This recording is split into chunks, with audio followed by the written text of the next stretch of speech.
Baik, pada kesempatan ini saya Iman Yuda Utama dari kelas D3 dengan NIM 220513/2013. Di sini saya akan menjelaskan mengenai flowchart sistem transmisi manual. Sebelumnya, transmisi manual ini banyak digunakan pada mobil tahun keluaran 80-an maupun tahun keluaran 90-an hingga saat ini. Alasan mengapa transmisi manual ini banyak digunakan, itu yang pertama, desainnya ringkas. Yang kedua itu memiliki maintenance dan juga perawatannya yang cukup simpel, tidak rumit. Yang selanjutnya itu ada menggunakan komponen elektronik yang tidak banyak atau sensor-sensor elektronik yang tidak banyak. Jadi transmisi manual ini lebih banyak ke komponen mekanis. Nah, transmisi manual ini juga ada yang 4 percepatan, 4 speed, ada yang 5 percepatan atau 5 speed. Biasanya 5 percepatan ini ditemui di mobil-mobil zaman sekarang. Tapi untuk mobil sport ada sampai 6 percepatan. Nah, untuk yang 4 percepatan ini biasanya kita temui pada mobil tahun keluaran 80-an. Yang mana transmisi ini masih sangat-sangat sederhana. Hanya mengandalkan 4 percepatan di gear transmisinya untuk mengubah daya putar pada mesin. Nah, untuk flowchartnya ini yang pertama, eh, pada dari tuas persneling itu menuju shift linkage. Jadi pada saat tuas persneling itu dimasukkan ke gigi satu atau sistem transmisi satu giginya, itu gerakan itu akan disalurkan dari tuas transmisi menuju ke shift linkage. Nah, shift linkage ini akan terus meneruskan ke shift fork. Jadi shift fork itu berbentuk seperti garpu, yang mana jika shift fork ini rusak, itu dipastikan bahwa sistem transmisi tidak dapat digunakan atau tidak dapat memindahkan dari gigi satu ke gigi dua, sebaliknya juga gigi dua ke gigi satu, seperti itu. Nah, setelah gerakan shift linkage ini diteruskan ke shift fork, di shift fork ini akan meneruskan juga atau memasukkan gigi transmisi sesuai dengan yang diinginkan oleh pengendara. Entah itu di sistem transmisi gigi satu, jika menginginkan torsi yang besar namun power yang kecil, dan juga gigi 4 atau 5 jika menggunakan power yang besar namun torsinya yang kecil. Mengapa demikian? Karena si fork itu fungsinya ketika dia memindahkan itu seperti menyalurkan atau merapatkan putaran antara sistem transmisi dan juga dari counter gearnya. Nah, untuk membuat halus pada saat dia memindahkan sistem putaran gigi ini, maka diperlukan yang namanya komponen synchronizer. Synchronizer ini fungsinya untuk apa? Nah, fungsi dari synchronizer ini untuk meminimalisir atau mengurangi yang namanya hentakan pada saat kita memindahkan gigi persneling. Jadi pada saat kita memindahkan gigi satu ke gigi dua atau gigi dua ke gigi tiga, itu pasti adanya hentakan karena putaran dari mesin yang berputar sangat cepat. Mesin itu berputar sesuai dengan beban kerja. Beban kerjanya itu dihitung atau diukur berdasarkan revolution per menit atau RPM. Nah, jika RPM-nya tinggi, otomatis eh, putaran yang disalurkan ke roda gila atau flywheel itu juga sangat cepat putarannya. Sehingga putaran jadi masuk ke input sub sama dengan putarannya dari sistem transmisi itu tidak sinkron. Jika ini dipaksa diteruskan, maka hanya dua kemungkinan yang ada, yaitu si poknya yang kalah atau gigi transmisinya yang kalah. Maka dari itu diciptakanlah yang namanya komponen synchronizers. Synchronizers ini berfungsi untuk mensinkronisasikan putaran dari sistem transmisi dan juga dari sistem input sub pada mesin. Nah, lalu bagaimana jika synchronizers ini rusak komponennya? Jika komponen synchronizers ini rusak, maka yang akan terjadi adalah pada saat kita memindahkan gigi biasanya terdengar bunyi atau hentakan yang sangat tidak nyaman untuk didengar. Sehingga ini dapat mengganggu kenyamanan para pengemudi maupun penumpangnya. Jadi ini perlu mendapatkan perhatian. Selanjutnya dari synchronizers itu,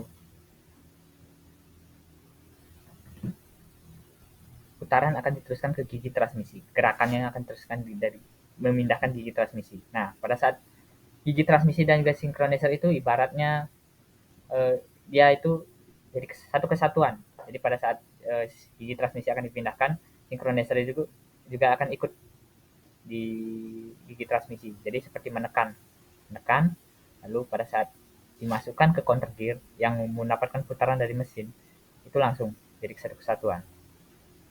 Seperti itu. Jadi, nah, di sini timbul pertanyaan. Gigi transmisi itu dapat putaran dari mana? Seperti yang sudah saya jelaskan tadi, gigi transmisi itu mendapatkan putaran dari counter gear. Nah, counter gear itu mendapatkan putaran dari input sub. Mengapa input sub tidak langsung disalurkan ke transmisi? Kalau input sub langsung disalurkan ke transmisi, itu tidak akan terjadi yang namanya perpindahan gigi atau perbedaan rasio putar. Entah itu torsinya yang lebih besar ataupun powernya yang lebih besar. Sehingga diperlukan yang namanya counter gear. Di dalam counter gear ini terdapat beberapa gigi yang mana disesuaikan dengan besar gigi transmisi. Gigi yang paling besar itu gigi 1, digunakan untuk menghasilkan momen atau torsi yang besar. Sedangkan power yang dihasilkan itu kecil. Sedangkan untuk gigi transmisi juga sama. Dia ada yang besar, ada yang kecil. Yang kecil itu digunakan untuk menghasilkan power yang lebih besar. Sedangkan gigi yang besar itu menghasilkan torsi yang lebih besar. Seperti itu. Nah, dari input sub, putaran mesin yang melalui roda gila atau flywheel itu akan disalurkan menuju counter gear dan lanjut di gigi transmisi. Nah, di gigi transmisi inilah diolah putarannya. Entah itu diperbesar ataupun diperkecil. Entah itu dinaikkan torsinya atau diturunkan torsinya. Itu diatur oleh gigi transmisi sesuai dengan keinginan pengguna melalui tuas persneling tadi. Setelah diatur, maka putaran akan disalurkan melalui output sub namanya. Nah, bagian output sub ini fungsinya adalah untuk menyalurkan putaran dari gigi transmisi ini menuju ke propeller sub atau ke poros penggerak. Propeller sub itu untuk yang sistem penggerak belakang atau RWD dan poros penggerak itu untuk sistem penggerak depan atau FWD. Nah, dari sini dapat dilihat bahwa flowchart daripada sistem transmisi manual itu cukup singkat, cukup sederhana. Jadi tidak memerlukan banyak komponen. Nah, selanjutnya tadi dibahas masalah flowchart untuk sistem transmisi yang percepatan untuk maju. Nah, sekarang saya akan jelaskan bagaimana flowchart daripada sistem transmisi pada saat reverse atau mundur. Jadi persneling itu ada beberapa simbol ya. Satu, pojok kanan, maksud saya pojok kiri depan itu 1, belakang itu 2, depan tengah itu 3, belakang tengah itu 4, dan pojok kiri itu 5, dan belakang pojok kiri itu reverse atau R. Nah, terdapat beberapa perbedaan di sini antara sistem transmisi percepatan maju dengan sistem transmisi reverse. Flowchartnya terdapat perbedaan. Yang paling mencolok adalah synchronizernya tidak ada. Mengapa demikian? Karena di sini synchronizer tidak dibutuhkan. Yang lebih dibutuhkan adalah reverse idle gear namanya. Jadi reverse idle gear ini berbentuk seperti tiga gear, yang mana ada ukuran kecil, ukuran besar, dan juga ukuran sedang. Itu disatukan jadi satu. Pada saat gigi reverse itu akan maju dan ke posisi gigi transmisi, sehingga mengubah putaran gigi transmisi dari yang awalnya maju menjadi mundur. Nah, oke. Sini saya akan jelaskan. Pertama dari tuas persneling. Pada saat pengendara itu memasukkan gigi reverse atau gigi R. Jadi konsekuensi karena tidak adanya synchronizer ini, itu pada saat gigi reverse itu kendaraan ya harus benar-benar berhenti. Karena kalau pada saat kecepatan tinggi, kecepatan 90, 80 itu kita menggunakan gigi reverse, ada dua kemungkinan. Satu, si forknya yang hancur, atau dua, gigi transmisinya yang hancur. Seperti itu. Nah, lanjut pada penjelasan saya tadi. Jadi pada saat pengendara masuk ke gigi reverse di tuas persneling, itu akan gerakannya itu akan disalurkan oleh ke shift linkage. Dari shift linkage ini akan menyalurkan ke shift fork. Jadi shift fork itu berbentuk seperti garpu dan pada saat dia digerakkan itu dia akan bergerak maju ataupun mundur. Itu. Nah, dari shift fork ini akan menggerakkan yang namanya reverse idle gear. Reverse idle gear ini seperti yang saya sudah jelaskan tadi, dia berupa 3 gigi, yang mana besar, sedang, kecil itu dijadikan satu. Tujuannya untuk mengubah arah putar daripada sistem transmisi yang awalnya dari maju menjadi mundur. Nah, reverse idle gear ini mendapat putaran dari mana? Satu, dia mendapatkan putaran pastinya dari mesin. Mesin yang berputar sesuai dengan beban kerja yang menyalurkan ke roda gila atau flywheel berdasarkan revolution per minute atau RPM. Itu disalurkan melalui input shaft. Dari input shaft itu langsung disalurkan ke counter gear dan shaft. Jadi tidak langsung ya. Sama seperti sistem percepatan majunya. Jadi tidak langsung disalurkan, tapi melalui counter gear dan shaft. Lalu melalui reverse idle gear. Nah, setelah melalui reverse idle gear, itu putaran dirubah dulu. Diolah dan dirubah. Jadi awalnya maju menjadi mundur. Lalu disalurkan ke output shaft. Nah, di output shaft ini akan disalurkan ke yang namanya force propeller dan force penggerak. Yang mana force propeller itu untuk yang berpenggerak belakang atau RWD, sedangkan force penggerak itu untuk yang penggerak depan atau FWD. Nah, dari sini sudah terlihat bahwa perbedaannya ya yang jelas antara sistem transmisi percepatan maju dan juga sistem reverse transmisinya. Selanjutnya, nah ini adalah gambar mekanisme transmisi manual, yang mana ada sivok sana seperti garpu itu sivok atau disebut juga dengan solenoid. Ada yang namanya input shaft, ada yang namanya output shaft, ada yang namanya reverse idle gear, ada yang namanya counter shaft, ada yang namanya synchronizer, ada yang namanya blocking ring, ada yang namanya gear dovetail, ada yang namanya shift roll atau shift linkage. Nah, ketika gigi satu Jadi arah gigi satu itu maju, maju, itu akan menarik daripada shift linkage, sehingga si fork itu akan maju juga. Nah, pada saat dia maju, itu gigi dari synchronizer itu digambar, synchronizer itu akan menyatu dengan gigi satu, gigi yang besar, sehingga dari counter shaft itu energinya langsung disalurkan ke gigi satu dan menuju ke output shaft. Itu juga pada saat netral, posisi netral, jadi tidak ada yang disalurkan. Jadi si fork itu benar-benar posisi netral, tidak menyalurkan ke gigi satu, gigi dua, gigi tiga, gigi empat, gigi lima, seperti itu. Nah, ini juga berlaku pada reverse idle gear-nya. Jadi ketika kita menggunakan gigi reverse idle gear, gigi reverse maksud saya, itu reverse idle gear-nya itu akan bergerak ke belakang. Bergerak ke belakang itu menuju ke di gear dekat output shaft. Nah, di sana akan dirubah eh, putarannya maksud saya. Putarannya itu akan dirubah, yang darinya maju menjadi mundur, lalu dikeluarkan melalui output shaft, sehingga mobil bisa mundur.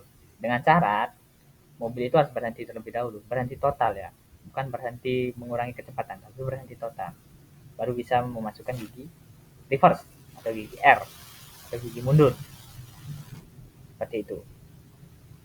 Oke, di sini saya akan juga jelaskan sedikit mengenai komponen-komponen yang ada di flowchart tadi.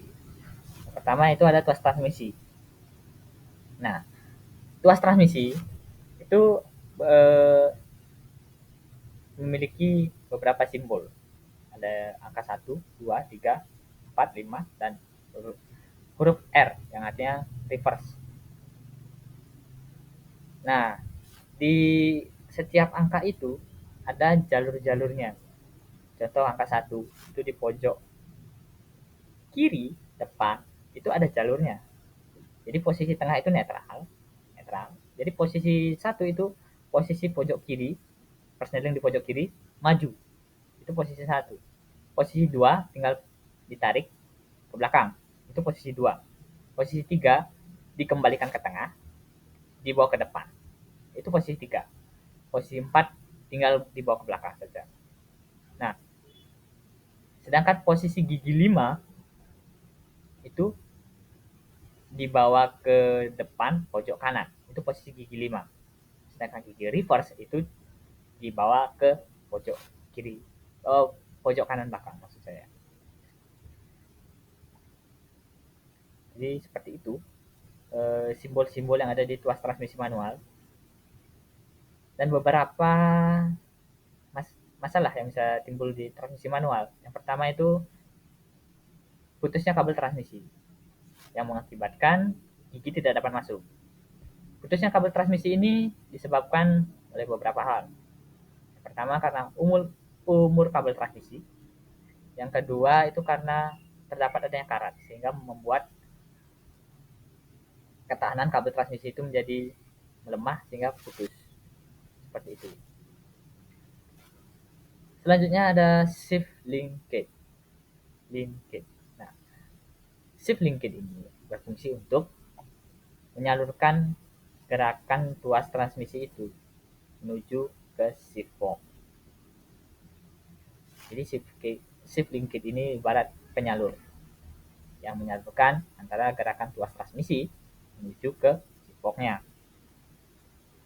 Apa eh, apa akibatnya jika shift linkage ini rusak? Satu, gerakan dari tuas transmisi itu tidak akan sampai ke shift fork, sehingga gigi otomatis tidak dapat dimasukkan.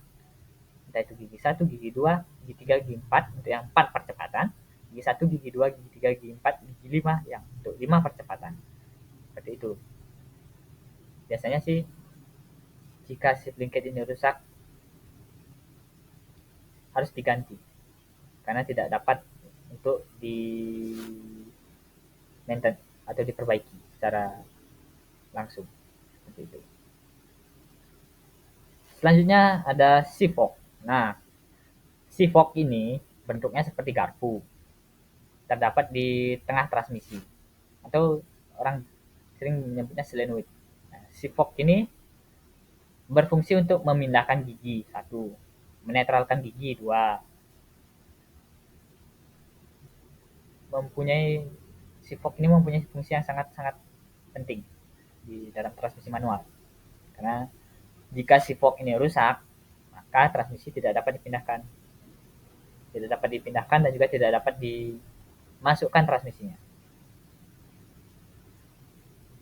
Kerusakan yang biasanya terjadi pada si fork ini itu yang pertama si forknya pecah, yang kedua si forknya retak. Sehingga jika sudah terjadi kerusakan pada si fork, disarankan untuk melakukan penggantian. Karena si fork ini fungsinya sangat penting, yaitu untuk memindahkan gigi dan juga memasukkan gigi. Oke, selanjutnya ada namanya gigi transmisi. Ini komponen utama dalam transmisi manual. Gigi transmisi ini mempunyai rasio yang berbeda-beda. Ada yang paling besar, ada yang sedikit kecil, ada yang sedang, ada yang paling kecil. Biasanya paling kecil itu terdapat pada gigi tinggi, gigi 5 atau gigi 4. Jadi gigi yang kecil itu rasionya lebih besar powernya atau lebih besar tenaganya ketimbang torsinya. Sedangkan gigi yang besar, yang paling besar itu lebih besar torsinya ketimbang tenaganya atau powernya. Sehingga pada saat kita menanjak itu lebih disarankan pakai gigi yang rasio giginya besar, torsinya ketimbang powernya. Itu terdapat pada gigi 1 dan juga gigi 2. Sedangkan untuk di jalan tol itu kita lebih mengutamakan power karena di jalan tol itu limit kecepatannya sampai 100 km. Itu lebih disarankan untuk menggunakan gigi yang tinggi seperti gigi 4 atau gigi 5. Itu lebih cocok untuk digunakan adalah gear yang lebih kecil. Sedangkan untuk yang ukuran sedang itu biasanya gigi 3. Gigi 3 itu cocoknya untuk di perkotaan atau stop and go. Pada posisi stop and go itu lebih cocok karena dia itu menengah, tidak terlalu torsinya itu seimbang antara power dan torsinya. Jadi tidak terlalu besar torsi atau tidak terlalu besar powernya. Jadi dia seimbang, posisi seimbang. Oke, selanjutnya ada yang namanya output shaft. Nah, di sini output shaft ini berfungsi untuk menyalurkan putaran yang sudah diolah oleh transmisi, entah itu dirubah putarannya, entah itu dirubah torsinya, powernya, ke propeller shaft atau ke poros penggerak. Sehingga putaran yang dari sistem transmisi dapat tersalurkan dengan baik ke roda. Seperti itu. Nah, selanjutnya ada input shaft. Input shaft di sini fungsinya adalah untuk menyalurkan tenaga atau putaran mesin dari mesin yang sedang bekerja berdasarkan bebannya tadi, yang menyalurkan putaran melalui roda gila atau flywheel menuju ke input shaft. Nah, dari input shaft ini fungsinya adalah untuk menyalurkan putaran dari mesin itu ke sistem transmisinya melalui counter gear. Selanjutnya ada yang namanya counter gear. Nah, sesuai dengan fungsinya, counter gear ini berfungsi untuk menyalurkan putaran dari input shaft menuju ke sistem gigi transmisi. Nah, di dalam bisa dilihat di gambar bahwa counter gear ini memiliki beberapa gigi, yang mana gigi yang paling besar, gigi yang sedang, gigi yang kecil, atau yang paling kecil. Itu disesuaikan dengan ukuran gigi-gigi yang ada di transmisi. Entah itu yang paling besar, entah itu yang paling kecil, entah itu yang paling kecil, atau yang terkecil ya maksud saya. Seperti itu. Jika counter gear ini rusak, maka otomatis penyaluran tenaga dari mesin, dari input shaft menuju ke sistem transmisi itu tidak dapat tersalur dengan baik. Akibatnya apa? Akibatnya transmisi tidak dapat berfungsi dengan baik. Seperti itu. Baik, cukup sekian penjelasan dari saya, Nyoman Yoga Utama. tentang flowchart mengenai sistem transmisi manual. Bila mana ada salah kata waktu saya menjelaskan, mohon dimaafkan karena manusia tidak ada yang sempurna. Akhir kata, saya ucapkan terima kasih.